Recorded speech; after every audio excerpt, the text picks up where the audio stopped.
तर मग मालिकेच्या आजच्या भागामध्ये आपण पाहणार आहोत की आता इकडे पूर्णपणे तयारी झालेली असते. काय काय नियोजन करायचं हे सगळं काही व्यवस्थितपणे झालेलंच असतं.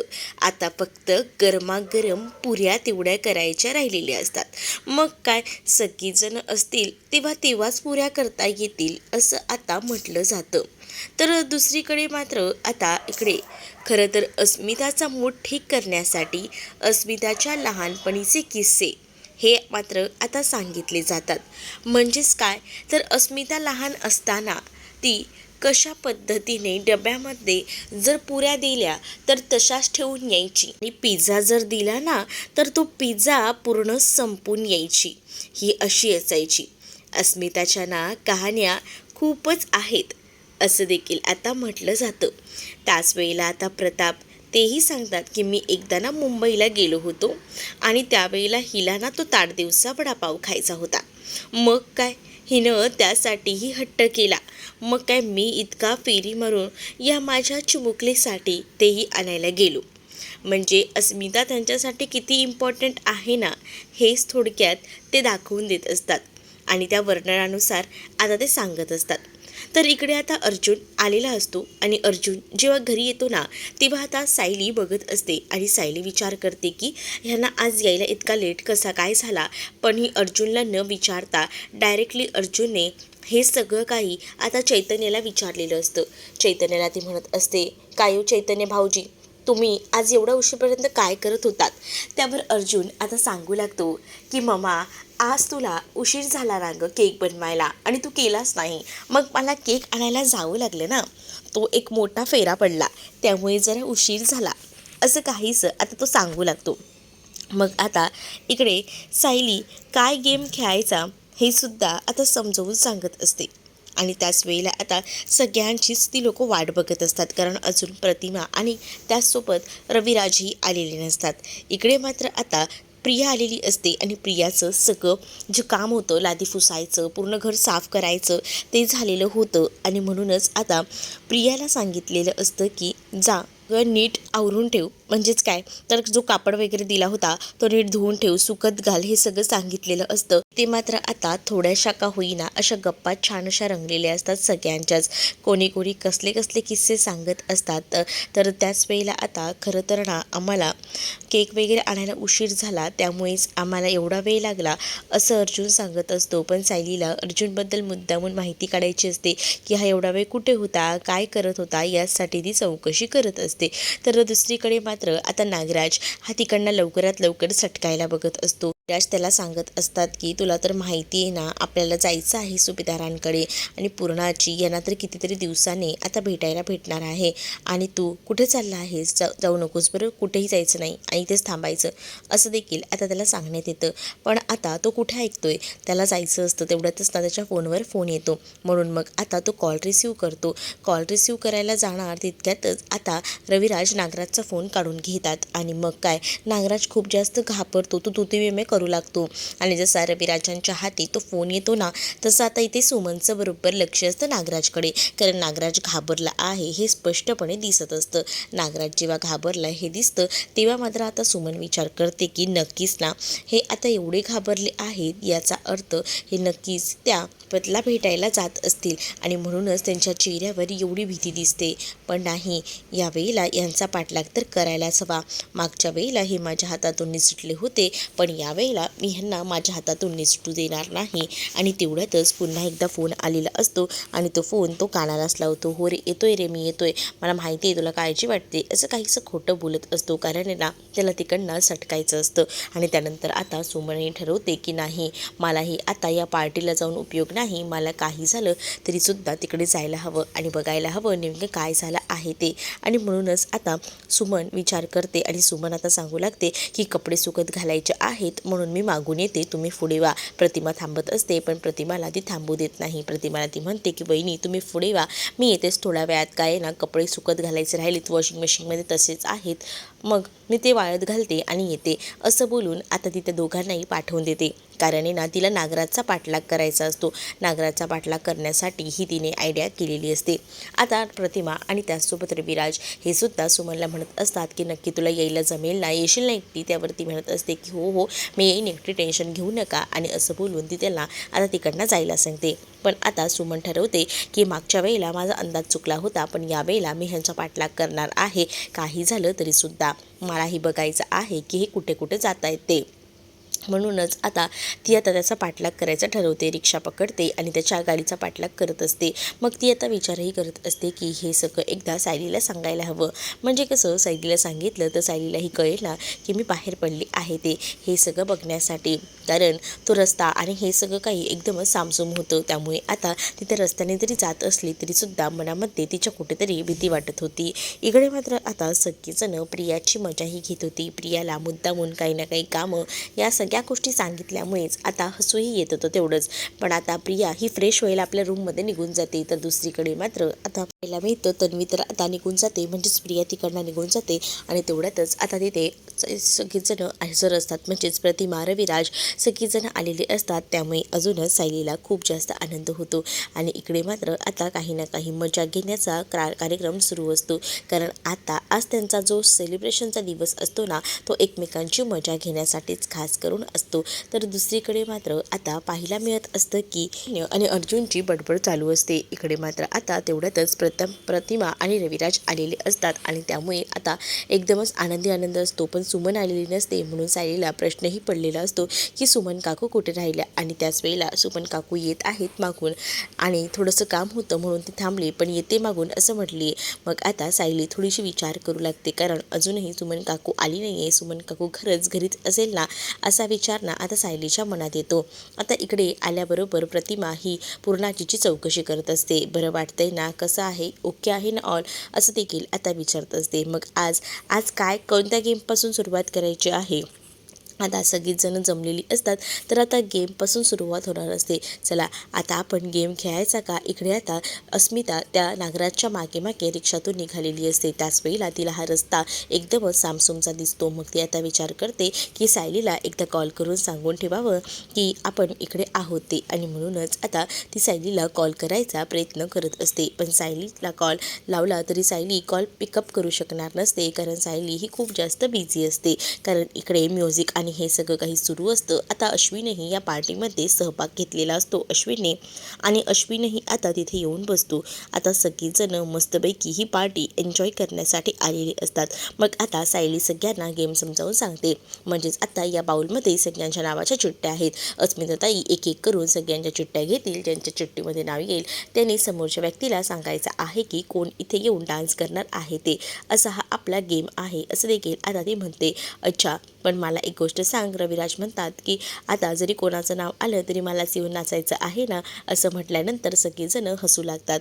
मग आता इकडे जेव्हा सगळीजणं हसतात ना, तेव्हा मात्र आता त्या गेमला सुरुवात होणार असते. मग आता त्या गेममध्ये पहिला मान जो आहे तो अस्मितालाच दिला जातो. म्हणजे अस्मितालाच खरं तर या सगळ्यामधल्या चिठ्ठ्या काढायच्या असतात आणि त्या चिठ्ठ्या दाखवायच्या असतात. आणि त्या समोरच्या व्यक्तीचं नाव येईल त्या व्यक्तीनेच आता सांगायचं असतं की कोणी येऊन समोर येऊन डान्स करायचा आहे ते. तर पहिल्यांदा अस्मिता चिठ्ठी काढते, तर त्यामध्ये अश्विनचं नाव येतं. मग आता अश्विन सगळ्यांना सांगू लागतो की आई बाबा तुम्ही डान्स करायचा आहे. आईबाबांना डान्स करायला सांगितल्याबरोबर आता इथे लगेच ते दोघंही जण जरा लाजत असतात. पण आता इकडे त्यांना सांगितलं आहे म्हटल्यावर त्यांना डान्स तर करावा लागणारच आहे. आणि म्हणूनच आता त्यांना डान्स करायला भाग पाडत असते. आणि मग काय, डान्स करायला सांगितल्याबरोबर समोर आता ते दोघंही जण येतात. आणि जेव्हा समोर येतात ना दोघंही जण, तेव्हा मात्र आता मस्त असा डान्स करू लागतात. आणि जेव्हा दोघंही जण समोर येतात तेव्हा आता सगळेजण फक्त टाळ्यांचा वर्षाव करतात. कारण त्या दोघांनी खूप अप्रतिम असा डान्स केलेला होता. हा जोडीचा डान्स एवढा अप्रतिम झालेला होता की सायली आता अर्जुनकडे बघत होती. सायली आणि अर्जुनमधला अबोला अजूनही संपलेला नव्हता. त्यांचा अबोला अजूनही तसाच होता. आणि त्यामुळे ना आता सायली जरा विचार करत असते. इकडे मात्र आता प्रताप आणि कल्पना यांनी मात्र आता हा नाईट आऊट पूर्णपणे गाजवून टाकलेला असतो. एवढा भारी डान्स केलेला असतो ना की बघायलाच नको. आता इकडे प्रतिमा त्याचसोबत पूर्णाची यांनासुद्धा हा डान्स खूप जास्त आवडतो. आता हा गेम इतका रंगत आलेला असतो ना की या गेममध्ये खरं तर पुढे खूप जास्त मजा येणार असते. आणि त्यामुळेच ना हा गेम जो आहे तो खेळायला खूप जास्त यांना मजा येत असते. तर दुसरीकडे मात्र आता पाहायला मिळतं की अस्मिता नाव घेते. अस्मिताने आता चिठ्ठीमध्ये प्रताप यांचं नाव घेतलेलं असतं. मग काय प्रताप हे आता सांगतात की चला नाचा. मग आता प्रताप यांनी खरं तर पूर्णाची आणि त्याचसोबत इकडे मात्र अर्जुनच्या जोडीला नाचायचं असं सांगितलेलं असतं. म्हणूनच आता पूर्णाची आणि त्याचसोबत अर्जुन हे आता बाहेर पडतात आणि दोघंही जण नाचायला त्यांना लागणार असतं. पण आता पूर्णाची म्हणते की हे काय, नाही आम्ही काही ऐकणार नाही आहे, ज्याचं चिठ्ठीमध्ये नाव आले ना त्यांनी येऊन पुढे येऊन नाचायचंच असं आता त्यांचं ठरलेलं असतं. मग काय इकडे आता छान असं गाणं लागतं आणि दोघंही जण म्हणजेच अर्जुन आणि पूर्णाची नाचू लागतात आणि ते गाणं असतं धुमा सहानवा. या गाण्यावर आता इकडे अर्जुन आणि त्याचसोबत पूर्णाची खूप छान असा डान्स करतात. अगदी पूर्णाचीने मस्त असे ठुमकेसुद्धा लावलेले असतात या डान्समध्ये.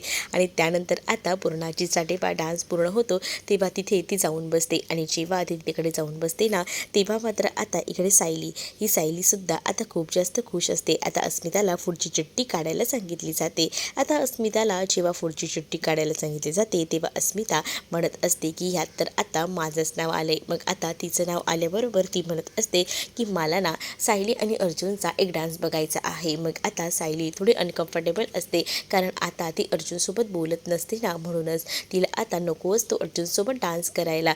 म्हणून ती म्हणत असते की नाही. मग आता सगळीजणं तिला फोर्स करत असतात आणि म्हणत असतात की आतापर्यंत आम्ही तुझं गाणं ऐकलं आहे, आम्ही तुझा डान्स पाहिलेला नाही, त्यामुळे डान्स होऊन जाऊ दे. मग आता अर्जुन म्हणत असतो की मी तर डान्सला तयार आहे पण हीच नाही बोलते ना, म्हणून बाकी काही नाही. मग आता इकडे सायलीला काही झालं तरी सगळ्यांच्या फोर्समुळे या डान्ससाठी तयार व्हावंच लागतं. मग आता सगळीजणं बोलत आहेत म्हणून सायली अर्जुनसोबत डान्स करायला तयार होते. बिचारे इकडे सारखा कॉन्टॅक्ट करायचा प्रयत्न सुमन करत असते. सुमन विचार करते की सायली कॉल का रिसीव करत नाही आहे, पण इथे जे काही म्युझिक सुरू असतं ना त्यामुळे आता सायलीला तो फोन ऐकू येत नसतो, त्यामुळे आता सायली कॉल रिसीव करत नसते. पण खरंच ना आता या सुमनचा जीव ना खूप जास्त धोक्यात असतो कारण सुमन ज्या रस्त्याला जाते ना त्या रस्त्याला एकही रहदारी नसते, म्हणजेच कोणत्याही गाड्यासुद्धा नसतात आणि त्यामुळेच ना आता खूपच जास्त टेन्शन जे आहे ते आलेलं असतं. मग दुसरीकडे मात्र आता सायली आणि अर्जुनला नाईलाजास्तव का होईना पुढे येऊन आता डान्स करावाच लागतो आणि जेव्हा ते पुढे येतात आणि डान्स करायला सुरुवात करतात तेव्हा मात्र आता डान्स करत असताना सुद्धा दोघंही जण कुजबुजत असतात. दोघांच्याही चर्चा आता सुरू असतात आणि त्याच वेळेला आता सायली म्हणत असते की सगळीजणं बोललेत म्हणून मी केलंय असं सगळं तोंड पाडून ती बोलत असते. आणि त्याच वेळेला आता या सगळ्या गोष्टी बोलत असताना दोघांचाही डान्स होतो. आता दोघंही जण डान्स तर पूर्ण करतात आणि त्यानंतर आता हा त्यांचा डान्स झाल्यानंतर इकडे मात्र आता सायली म्हणत असते की हे काय आपले प्रोग्राम तर होत आहेत पण आपल्या या प्रोग्राममध्ये अजून एका व्यक्तीची कमी आहे, त्या म्हणजे आपल्या सुमन काकू अजूनही आल्या नाही आहेत. काय करायचं आहे सुमन काकूंसाठी, आपण थोडा वेळ थांबूया ना, मला असं वाटतं. मग आता रविराजही म्हणतात की हो अजूनही सुमन आलेली नाही आहे. मग आता सायली म्हणत असते की थांबा मी पटकन ना सुमन काकूंना कॉन्टॅक्ट करते, सुमन काकू कुठे राहिला आहेत ना ते बघते, कारण सुमन काकू असतील तरच अजून मजा येईल. म्हणूनच आता सायली तिचा मोबाईल शोधण्यासाठी बाजूला जाते. अर्जुनचं सायलीकडे लक्ष असतं. आता सायली मोबाईल शोधते म्हटल्यावर कोणाचा तरी इथे मोबाईल डायनिंग टेबलवर आहे असं मुद्दामूनच ना आता अर्जुन बोलू लागतो. मग आता रविराजांना तो म्हणतो की काय रे सिनियर तुझा मोबाईल इथे राहिला आहे का, तर आता रविराज म्हणतात की माझा मोबाईल कसा राहील, मी तर आता आलोय ना, मग माझा मोबाईल तिथे कसा येईल. तर त्यावर आता सायलीला लक्षात येतं की आपलाच मोबाईलबद्दल हे बोलत असतील. मग आता सायली तिचा मोबाईल बघण्यासाठी म्हणून लगेच जाते तर डायनिंग टेबलवर तिला तिचा मोबाईल सापडतो. डायनिंग टेबलवर जेव्हा ती मोबाईल बघते ना तेव्हा मात्र आता तिचं चित्त थाऱ्यावर राहत नाही, कारण त्या मोबाईलवर बरेच मिस कॉल आता येऊन गेलेले असतात. ते म्हणजे आता या सुमन काकूंनी इतका कॉल का केला असेल असा विचार आता इथे असणारी सायली करू लागते. मग काय सायलीच्या डोक्यात अनेक विचार येत असतात. इकडे मात्र आता अर्जुन पुन्हा एकदा सगळ्यांमध्ये जाऊन बसतो, कारण आता त्याला माहिती असतं की सायली आपल्याशी बोलत नाहीये. मग सायली आता विचार करते की सुमन काकूंनी इतके कॉल केले आहेत तर सुमन काकूंना कॉल बॅक करायला हवा, म्हणूनच आता ती सुमनला कॉल बॅक करते. आता सायली ही सुमनला म्हणत असते की सुमन काकू तुम्ही कुठे राहिलात. आता ही सुमनही तिला कोणत्याही गोष्टी पूर्ण सांगत नाही, सगळ्या गोष्टी अर्धवटच सांगते आणि ती म्हणत असते की सायली मी ना वाटेत आहे. मग सायली विचारते की तुम्ही इथे येताय ना, त्याच वेळेला थांबा मी तुला नंतर फोन करते असं देखील आता सुमन सांगू लागते. मग आता सुमनचा हा आवाज आणि या सगळ्या गोष्टींवर ना सायलीच्या लक्षात येतं की सुमन काकू नक्कीच इथे यायला निघाल्या असतील, पण खरंच सुमन काकू इथेच यायला निघाल्या असतील का, की काही अजून झालं असेल, म्हणजे सुमन काकू दुसरीकडे तर झाल्या नसतील ना, असा विचार ना तिच्या डोक्यामध्ये येत राहतो. कारण सुमनने ना तिला सगळ्याच गोष्टी अर्धवट सांगितलेल्या असतात. तिने हेही पूर्ण केलेलं नसतं की ती कुठे चालली आहे आणि काय करते ते. आणि त्यामुळेच ना आता खूप जास्त टेन्शन ना इकडे मात्र सायलीला येतं. आता सुमन एका ठिकाणी एकदम रिकाम्या जागी उतरते आणि जेव्हा आधी तिकडे उतरते तेव्हा तो रस्ता बघून तिला खूप जास्त भीती वाटत असते. पण तिने आता काही झालं तरी ह्यांचा पाठलाग करायचा हे सगळी काही भीती एकवटली असते आणि ती आता त्या मागे मागे जाते. कारण तिला आता पूर्णपणे त्या सगळ्या गोष्टीचा तपास घ्यायचा असतो आणि म्हणूनच ती कोणताही मागचा पुढचा विचार न करता पुढे पोचलेली असते.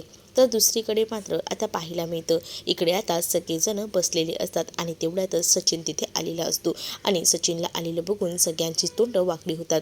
कारण हा सचिन ना मध्येच आलेला प्राणी होता आणि सगळेजण चांगल्या मूडमध्ये होते आणि या सचिनने सगळ्यांच्या मूडची वाट लावलेली होती. म्हणजेच आता तो तिथे येतो आणि अस्मिताचा हात धरतो.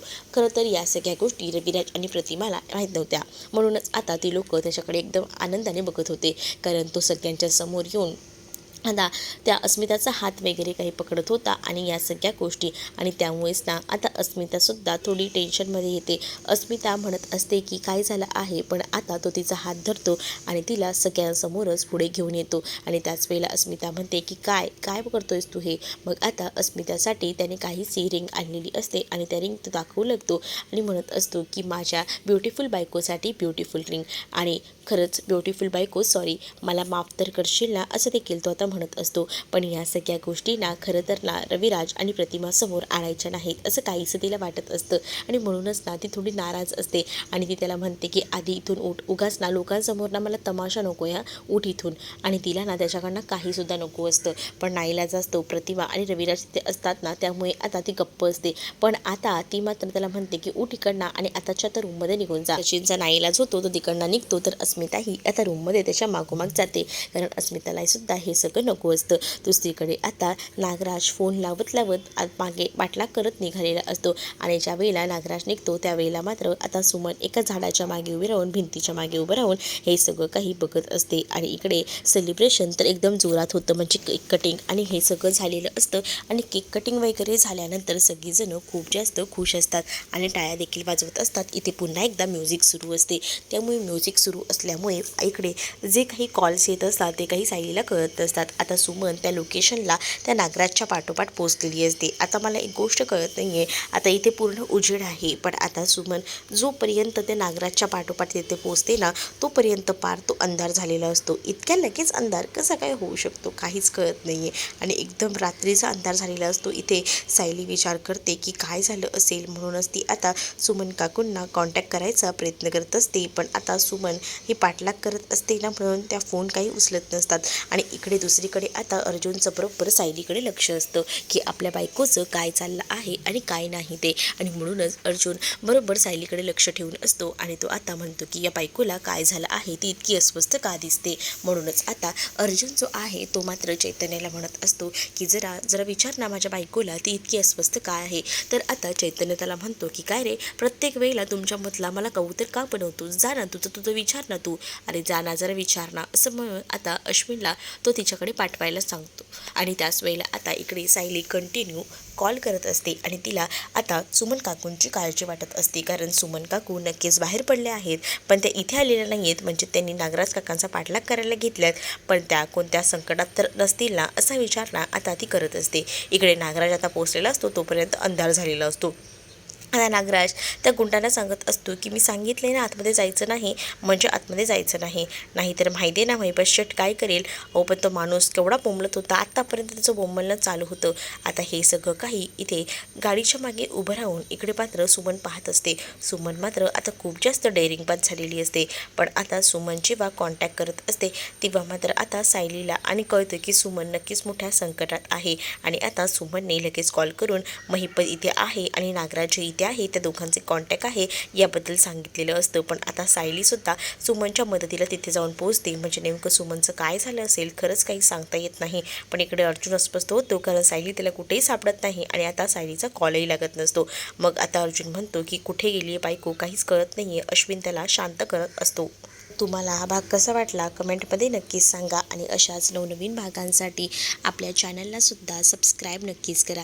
चला तर मग भेटूया पुढच्या भागामध्ये. तोपर्यंत टाटा बाय.